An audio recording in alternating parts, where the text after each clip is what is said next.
Hey everybody, it's Dan, and I'm just hanging out here at work, um, waiting because, well, tonight is the fourth and fifth grade musical thing that they do, and well, a lot of my kids that I teach here really don't have like father figures or anything like that in their lives, and well, that's kind of sad. And well, a lot of them asked me if I was going to come or not. So I figured, I'll come for them. That's fine.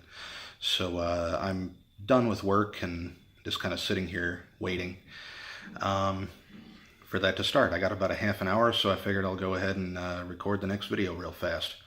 And of course, I'm going to be talking about the Texas Chainsaw Massacre while I'm sitting here in the break room at a school.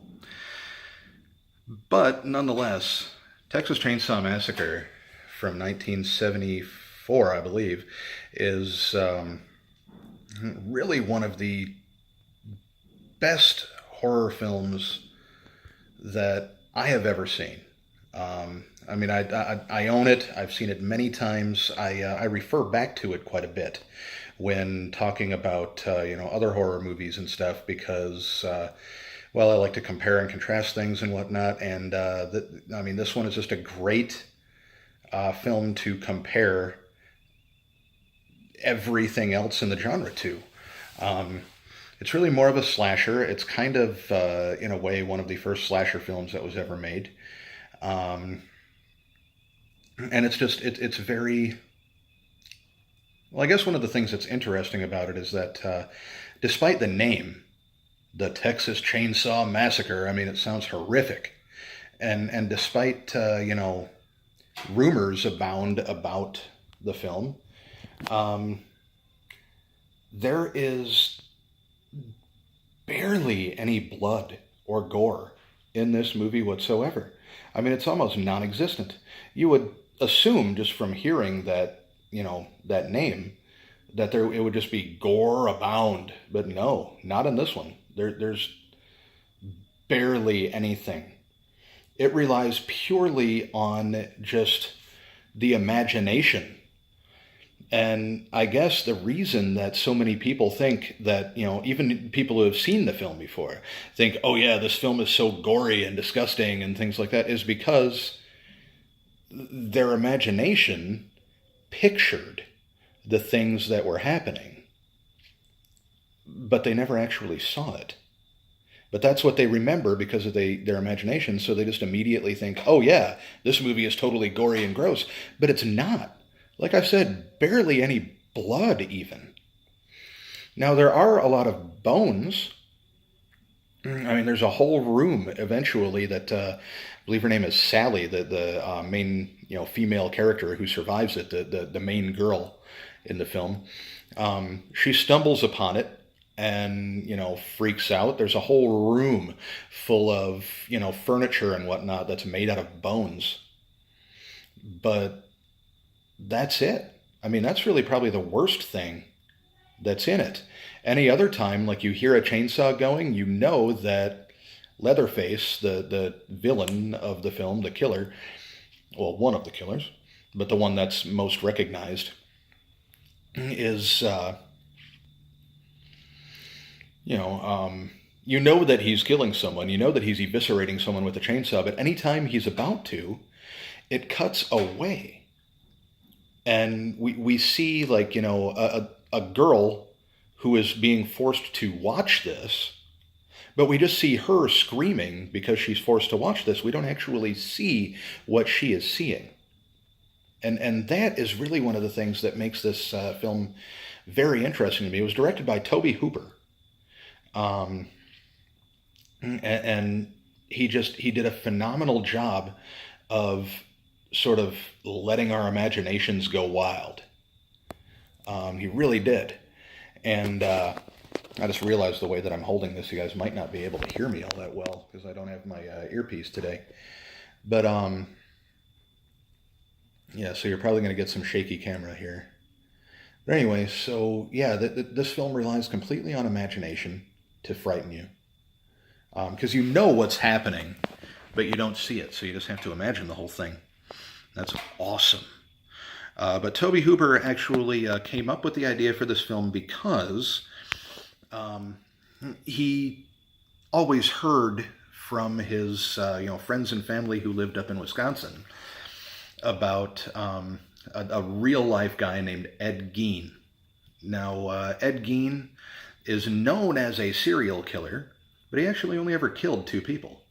Um, the rest of them he just kind of dug up from the cemetery and stuff. But the one that he was actually caught for and arrested for was a woman who owned just a small shop in Plainfield, Wisconsin, and he went out there and purchased some things and left, went to his truck, and then came back and kidnapped her and killed her and brought her to the house. Um, Now he left the receipt from his purchase there, and that's how they knew that he was the most recent person who had been in contact with her. So they went to his house and they investigated, and sure enough, they found her body hanging upside down and sliced in half in the barn there. So they arrested him. But yeah, he used to do creepy things. Like I know they found like a bucket full of noses in his kitchen. They found body parts in the refrigerator. They found all sorts of bizarre things, furniture made out of human skin and things like that, human bones all over the place, ears, necklaces made out of ears, a whole outfit made out of a female's skin, because he liked to dress up as a woman, quite literally, by wearing their skin. Um, and honestly, all of the things that he got up to were far more visceral and hideous than anything that you see in this film. You don't even actually see, to the best of my memory, and anybody feel free to correct me if I'm wrong, Sean's, that means you guys, if I'm mistaken, but I don't think you actually even see anything made out of human skin. I'm pretty sure it's just bones that you see the whole time.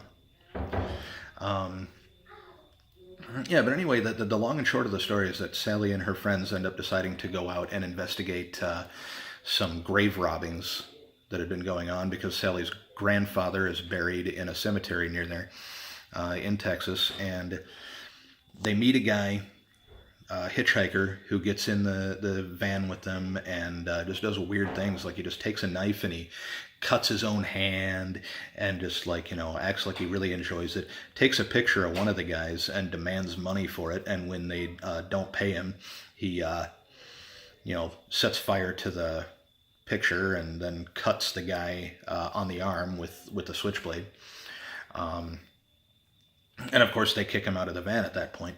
And actually, the guy who he cut, I believe, his name is Franklin, and he was Sally, the main girl's brother, and he's in a wheelchair.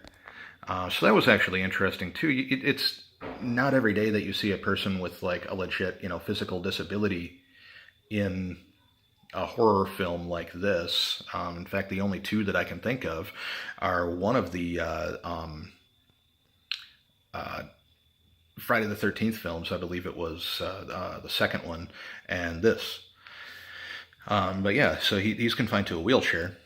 And he may be a little special, a little bit different in the head. I don't know. But so yeah, her and her friends are, they keep heading out and they realize they need to get some gas. So they stop at a gas station, try to get gas, and they can't because there's no gas in the pumps at all. The guy just runs like a little convenience store there, and that's it. So they keep going, and they decide to go to some swimming hole or something. And while they're looking for it, they end up finding this house just kind of out in the middle. And one of the guys walks in, seems deserted, but all of a sudden Leatherface, wearing like a skin for a face, hence the name Leatherface. Okay, yeah. So that's I think the only thing that you actually see made out of human skin is Leatherface's mask. But yeah, so he just comes out of a door, beats dude in the head with a hammer, and then pulls him in, and it's great. Like, after he beats him with a hammer, he falls down and he just kind of starts like flopping around. Like the nerves are still going, but nobody's home. And then, he hits him with a hammer again a couple of times, and he dies. But like I said, you don't actually see blood during this time. And then he just pulls him into the door and shuts it. It's a really creepy scene.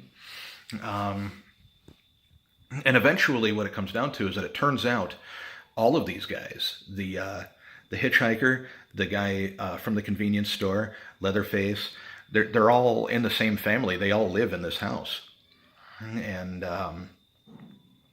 they're all murderers. They all used to work at a slaughterhouse. They don't anymore, but they liked what they were doing, so they just kill anything that they can get their hands on, just like it would be a slaughterhouse. They make, things out of bones and everything. They dig up dead bodies to do all this stuff. So yeah, like they basically, they based it on Ed Gein, but not quite, because it gets a little more bizarre than him. I mean, he was just one person. So Sally ends up running to the convenience store, and the guy at the convenience store is just like, oh, yeah, well, we can help you out. That's okay. And then, of course, turns out that he's a member of this family, and he bounds and gags her, and he takes her back and ties her to a chair where they have Grandpa, one of the desiccated corpses that you saw before, who it turns out he's actually alive, drinks some blood from her finger. And then they decide, since he was the best killer in the slaughterhouse, they'd have him, beat her head with a hammer and kill her so that they can, I guess, eat her is the plan. I don't really know. They don't exactly specify it until a sequel. But, so yeah, they try to have Grandpa do it, but he's so weak and frail he can't, so they all start fighting over the hammer, and she manages to escape. And Leatherface chases her with the chainsaw, running around, ends up cutting his own leg with it, and she manages to escape. Because, oh yeah, he cut his own leg because there was a trucker that stops to try to see what's going on, and he, hits the chainsaw with something, and it deflects it and ends up going into Leatherface's leg, and he takes off, and Sally ends up getting into the back of a truck, just screaming and laughing and everything at Leatherface as he, is screaming and, dancing around with the chainsaw, flailing it in the air. And that's the end of the film. Now, this movie did spawn 3 additional sequels. The second one is absolutely fantastic. Great film, Texas Chainsaw Massacre 2, and it features Bill something. He was in the remake of Night of the Living Dead that I talked about before. He was also in House of a Thousand Corpses and The Devil's Rejects. Bill Moseley. That's it. Bill Moseley as Chop Top in the first sequel, in which we find out that they're killing people and making them into chili and selling prize-winning chili. Like, it's really bizarre. The third one's great too. The third one actually has what's his name, who played Aragorn in the Lord of the Rings series. Sorry, brain fart there. So that was really great too. And the fourth one was one of the most insane films that I've ever seen in my life. It's not really talked about much, but it starred Renee Zellweger and for the life of me, I can't think of his name. Matthew McConaughey. Renee Zellweger was like the last girl, and Matthew McConaughey was one of the family members. He had a robotic leg that he controlled with a remote control. Oh, it was so ridiculous. And then, of course, there was a film made recently just called Texas Chainsaw that's supposed to be a direct sequel to the original film, and a film that was just made within like the last year or so called Leatherface that's supposed to be like a prequel to the actual original film. But then, of course, there is the remake, and I believe there might have been a sequel or two for the remake, but I'm not positive. But we will get to the remake in the next video. Now, I'll tell you right now, if you just imagine the remake as a sequel, like just another sequel in a long line of sequels, then it's not so bad. But if you imagine it as a remake and just imagine that nothing else happened before it, it's god awful. But we'll get more into that tomorrow. For now, have a good day. See you tomorrow.